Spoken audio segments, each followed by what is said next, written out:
নমস্কার, আমি doctor Supradip Kundu, consultant interventional cardiologist, Dhakuria AMRI hospital. আজকে যে জিনিসটা নিয়ে আমি আলোচনা করব সেটা হচ্ছে স্ট্রোক। হার্টে যে ধমনীগুলো রক্ত চলাচলে সাহায্য করে বা রক্ত চলাচলের রাস্তা, সেগুলো ব্লক হলে হয় হচ্ছে হার্ট অ্যাটাক। আর মস্তিষ্কে সেই ধমনীগুলো যদি সেই ধমনীগুলোতে রক্ত চলাচল বিঘ্নিত হলে সেটা হয় হচ্ছে স্ট্রোক। স্ট্রোক দু রকমের হয়, একটা হচ্ছে ইসচেমিক স্ট্রোক অথবা হেমারেজিক স্ট্রোক।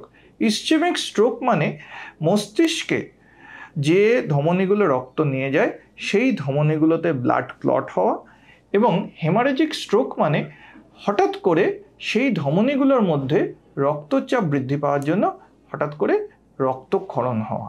তো ইসচেমিক স্ট্রোক একরকম জিনিস, হেমারেজিক স্ট্রোক একরকম জিনিস। হেমারেজিক স্ট্রোকের মেন কারণ হচ্ছে ব্লাড প্রেশার বেড়ে গিয়ে শিরাগুলো ফেটে যাওয়া, আর ইসচেমিক স্ট্রোকের মেন কারণ হচ্ছে ব্লাড ক্লট হওয়া। তো কি করে আমরা বুঝবো যে আমাদের স্ট্রোক হচ্ছে? তো আমেরিকান স্ট্রোক অ্যাসোসিয়েশন একটা খুব ইম্পর্টেন্ট অ্যাক্রোনিম নিয়ে এসছে, যাতে আমরা খুব তাড়াতাড়ি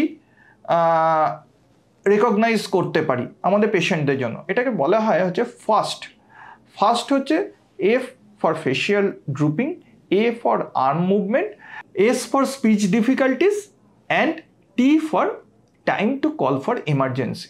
তাহলে প্রথম জিনিস হচ্ছে ফেশিয়াল ড্রুপিং, অর্থাৎ মুখটা বা আমাদের যে ফেস বা ফেশিয়াল ফার্স্ট কথা হচ্ছে ফেশিয়াল ডেভিয়েশন, মানে একটা দিকে আমার চিনটা একটু ঝুলে গেল বা জল খেতে গেলে সেই দিক দিয়ে জল পড়ে যাবে, 1 নম্বর।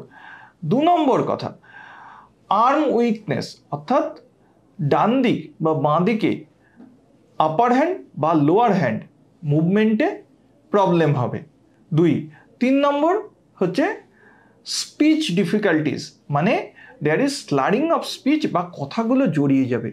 আর last T is the time to call for emergency, তার মানে হচ্ছে যত তাড়াতাড়ি সম্ভব এই পেশেন্টগুলোকে নিয়ে ইমার্জেন্সিতে যেতে হবে।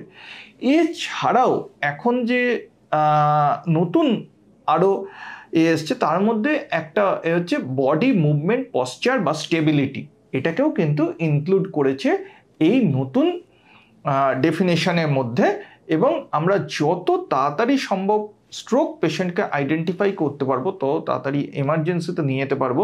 এবং এমার্জেন্সিতে নিয়ে গেলে প্রথম 1.5 থেকে 3 ঘন্টার মধ্যে নিয়ে গেলে আমরা যেটা হতে পারে সেটা ইন্ট্রাভেনাস থ্রম্বোলাইসিস হতে পারে। এবং ইন্ট্রাভেনাস থ্রম্বোলাইসিস হলে যে রেসিডুয়াল প্যারালিসিস থাকে, সেই রেসিডুয়াল প্যারালিসিস কিন্তু 100% ইমপ্রুভ করে যাওয়ার চান্স থাকে।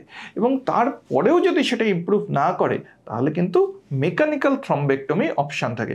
তো যেরকম প্রাইমারি অ্যাঞ্জিওপ্লাস্টি এসে গেছে এখন হার্ট ডিজিজে বা হার্ট অ্যাটাকে, প্রথম 1.5 ঘন্টা বা 2 ঘন্টার মধ্যে গোল্ডেন আওয়ার পিরিয়ডের জন্য প্রাইমারি অ্যাঞ্জিওপ্লাস্টি এসছে, তেমনি ইসচেমিক স্ট্রোকের জন্য কিন্তু থ্রম্বোলাইসিস অপশান চলে এসছে।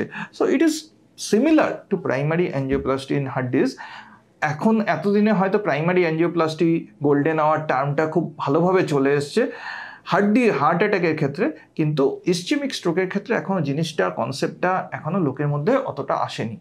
তো এই ইসচেমিক স্ট্রোকেও রেসিডুয়াল মরবিডিটি বা রেসিডুয়াল প্যারালিসিস কিন্তু বড় একটা জিনিস, এবং ইসচেমিক স্ট্রোকে এই মরবিডিটি রিডিউস করা এটা একটা ইম্পর্টেন্ট ফ্যাক্টর। সো যদি আপনি ইসচেমিক স্ট্রোক পেশেন্ট আইডেন্টিফাই করতে হয় তাকে নিয়ে আসুন ইমার্জেন্সিতে যত তাড়াতাড়ি সম্ভব, যেখানে নিউরোলজির সাপোর্ট রয়েছে, নিউরো ইন্টারভেনশনের সাপোর্ট রয়েছে। সেখানে কিন্তু যদি তাকে ইমিডিয়েট টাইমলি থ্রম্বোলাইসিস করা হয় তাহলে কিন্তু সেই পেশেন্ট কোনো রকম রেসিডুয়াল প্যারালিসিস থাকে না।